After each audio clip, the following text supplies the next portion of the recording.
We are now more than halfway through the season, and today I'm going to be telling you who I think will be making the world starting XL.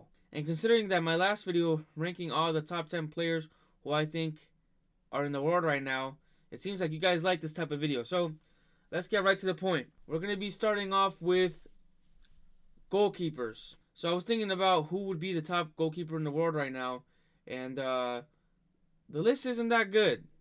At least it's not aging very well. There's really only three. But I think from all the keepers, the one that will be starting is surprisingly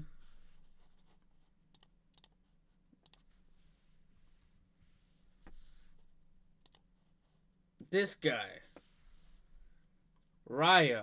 If you remember from the beginning of last season when Raya started over Ramsdale and everyone was questioning this decision, it seemed like every single game that had gone by, it was validating the point of why did uh, Arteta decide to start Raya over Ramsdale. But this season, Raya has been a pretty good player overall. I think he's been the most consistent player, and he has been stopping a lot of shots that you wouldn't expect him to. The player who I think would be benched right now is Courtois. Now, Courtois has had a good season so far. I would say Courtois has had an average season since coming back from his ACL injury, but he hasn't really saved any shot that blew you away. Everything that he saved, you would expect him to save, and everything that he has let inside the goal, it was kind of out of his power. He has been playing with a horrible defense this year. Basically, all of his starting defenders have been injured through some point of the season. But yeah, he's had an all right season. I wouldn't say he would be considered the best keeper in the world right at this moment, but that might change by the end of the season. So those are my two keepers that I would put right now, and Raya being the starting keeper. For center back, I will put my first option will be. Oh,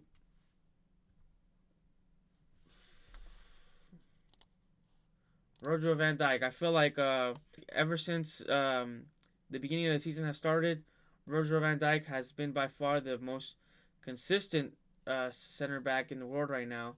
The other starting center back that I would put across from him would be Saliba. Now, I do think Saliba is a little overrated, but there isn't really any other options. Like in the Bundesliga, you look at their center backs, and there's no one that really jumps forward. In Spain, I would say Rudiger and Kubarsi have been the two most consistent center backs, and there's haven't really been any good center backs playing in Manchester City or in Chelsea, and so I'll say we're running a little dry on center backs right now, but I would put Rudiger in the bench at this current moment, and I'll put surprisingly Kubarsi, who is I think he's 19 or 17 years old, some super young age like that. So yeah, it'll be the right now it'll be all starting Premier League players. Now for right back, last year it would have been Carvajal by a mile, and it would not have been even close. This year, again, like it's just, I made this list and I was just blown away with how little of a talent we're currently facing right now. But I'll put Kunde right now as as the current best right back in the world, which is crazy because if you remember, Barcelona signed them for him to be a center back, but he's done fairly well as the right back position. Especially last month, he was, I think there was one game where he scored 2 goals in a game, and he had some crazy assists as well. But yeah, he's really grown into that position, and he's been, I would say, the best all around right back, offensively and defensively. The other one behind Kunde, and I always struggle putting this dude in here because I do not rate his defending at all, and that's Trent Alexander-Arnold. Um, so yeah, I mean, again, we're running a little short on right backs right now, but these two I would say are the best that we currently have. If Carvajal was healthy and fit and playing, then he would 100% start over these players. But he's injured. He's been injured for the majority of the season. We can't put him in. So as the left back, I would say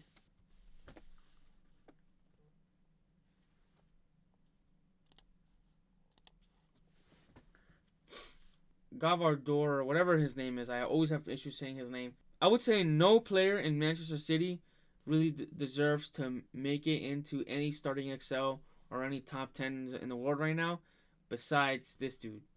I would say he's been the most consistent player in Manchester City, and he even had a goal, or he provided a very good setup for Erling Haaland. Despite Manchester City doing horrible this season, I would say he's been the most consistent player, and he's been the best player in the world in this position. I mean, who else are you gonna choose? Mendy, Balde. I was still the only player I would put behind them really is Alfonso Davis. So Alfonso Davis deserves to be in the bench for this position. Now we'll move on to the midfield. So again, like it's crazy. I look at the current talent that the world has right now. It's a little thin. Like we don't have right now. Football is not going through the best moment. 10 years ago, you had so many legends that were still playing and players that you knew were going to be legends. Now you have players that I don't know. I just think the game has become too much of a system, and that's why you're starting to struggle seeing players that kind of break through or that really call attention to you. But right now for center defensive mid, yeah, I know it's a 4-3-3, but I'm making this a center defensive mid.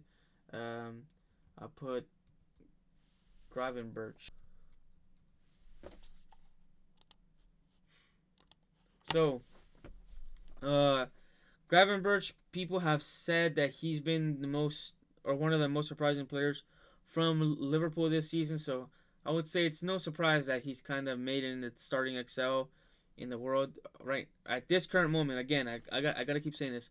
At this current moment, I'm not taking history into account. Whatever happened in the seasons before that has happened. I'm not taking that into account. So, in the world right now, I would say he's been the best center defensive midfield. The only player that I will put behind him is Vitinha from PSG.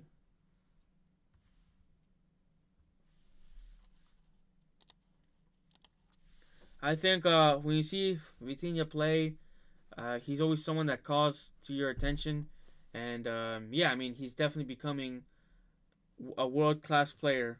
And despite playing for PSG and League One, I still think he's probably the second best player in the world at the moment in his position. The next player that I will put in the midfield would be Bellingham. Bellingham has I mean he just got a red card in his past game, but his season started a little slow compared to the season prior. But I was watching him play. I still think he was fulfilling his role. He just wasn't scoring the amount that he had the previous season, and he was kind of a victim of his own success. But I'll still say he deserves to be in the current starting XL. The player that he would bench, meaning the player that I would put behind him, would be Fabian Ruiz. Fabian Ruiz.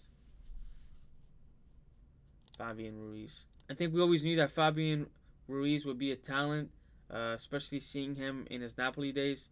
So he's becoming the player that we all thought he could be, although unfortunately it's at PSG. So he's not in the top three or top three leagues in the world, but he's doing very well, and I would say He's second in his position right now, just behind Bellingham. The other player that I would put on the other side is I said this, Valverde. I know a lot of people are gonna get pissed at me because I already got a whole bunch of comments. Oh, Pedri has to be in this list. Pedri has to be in this list. Pedri has had a good season. I don't think he's had a better season than Bellingham or Valverde. So, people can cry if they want. People can cry if they want. Valverde has been arguably the most diverse player in the world for the past 3 or 4 seasons, but this season he's really been tested on how many positions he can play. This dude has, if you remember when he won his first Champions League, he was starting in the right wing, and now he's having to play mostly the box to box midfield. And since Carvajal and Vasquez are out, now he has to play right back. So even though he's playing out of position, and right now at this current state he's playing right back, I would still say he's been the best player in the world right now. Which, and I'm just putting him as a center midfield, box to box center midfield. He's been the best player in the world. I know I just kind of butchered it in my explanation, but the player I would put behind him, if you guys haven't already figured out, it's Pedri. Pedri. Again, Pedri's a good player. Pedri is a really good player. He's not bad. I wouldn't put him over Valverde. I would choose Valverde over Pedri. And Bellingham, I think, is a better player than Pedri. But, I mean, it's different positions. This is just who I think right now would start in the current XL. Alright. Now moving forward to my top three. I'm going to start off with striker. Because, although if you were to make me choose, I wouldn't put him in the striker position. I would still say he's been the best number 9 in the world at this current state. The player, I would put Harry Kane ahead of him if you were to tell me who I would prefer. If you gave me, who would you prefer right now, Harry Kane or Mbappe as your number 9, I'll put Harry Kane. But I still think this year Mbappe has been outperforming Harry Kane just by a little because, Kane has been doing well, but Bayern Munich haven't done the best right now, while Madrid, I mean, haven't done great either, but they still had to go through a little bit more challenges. And at one point, I mean, who knows what happens tomorrow? But at this current state, Mbappe is helping Madrid be on first.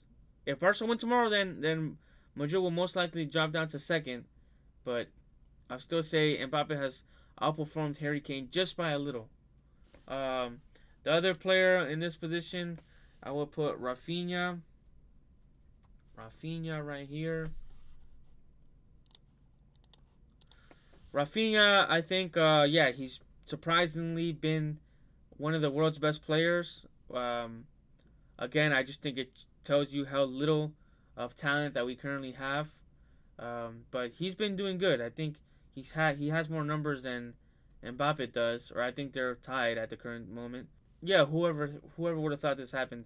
Just in the beginning of the season, Barcelona wanted to sell Rafinha for Nico Williams.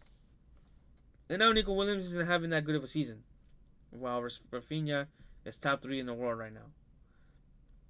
So the player that I will put behind Rafinha, which at one point I thought he was top 3, and up until now recently, he's kind of been in a dip of form, I'll put Cole Palmer. Cole Palmer, in the beginning of the season, he was crazy. There was one setup that he almost scored. I think it was against Brighton or some EPL team where he did like a Dennis Bergkamp type of control to get past the defender by flicking the ball and almost scored. I thought at that moment he was top 2 players in the world right at that moment, but he's not scoring against any of the top teams in the EPL, and his form has dipped a little bit. So Chippy Chips is kind of on his way out of this list. But Up until now, he still deserves to be in here. Um, and now on this side, I would say Salah deserves to be here. Now I put Lamine Yamal, the second best player in the world at the current moment, but he plays in the same position as Salah. So obviously, I have to put Salah as ahead of number two. Salah's number one. Lamine Yamal's number two. So I guess you guys all know who I'm gonna put in the bench.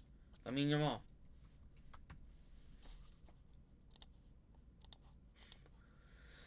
This is the best starting 11 in the world right now at the current date of recording, which is the middle of February. So things might change. I do expect this list to change by the end of the season, which is you'll see who ends up winning the league. You'll see if who wins the Champions Leagues, and yeah, that's gonna have some type of effect in the starting 11 squad. But the only one that's missing right now, I would say is, oh my god, I don't have this. Well, Arnold Slot. Arnold Slot's missing. I didn't know I was gonna have to put a freaking image of this dude. Yeah, I didn't realize I was gonna have to put an image of this dude. But yeah, I'll put Arnold Slot as the best manager in the world. So yeah, tell me what you guys think. Yeah, like I said, we're kind of running a little dry on talent. I mean, look at this list. There's some players who shouldn't be here. They should not be here, and it's a disrespect to football. But they're here. So, what can you say? Anyways, again, let's try to hit 50 subscribers by the end of February. 50 subscribers. I got 14 days. 14 days. By the end of February, I'm trying to hit 50 subscribers. Please like and subscribe. Pumpkin Pigs out.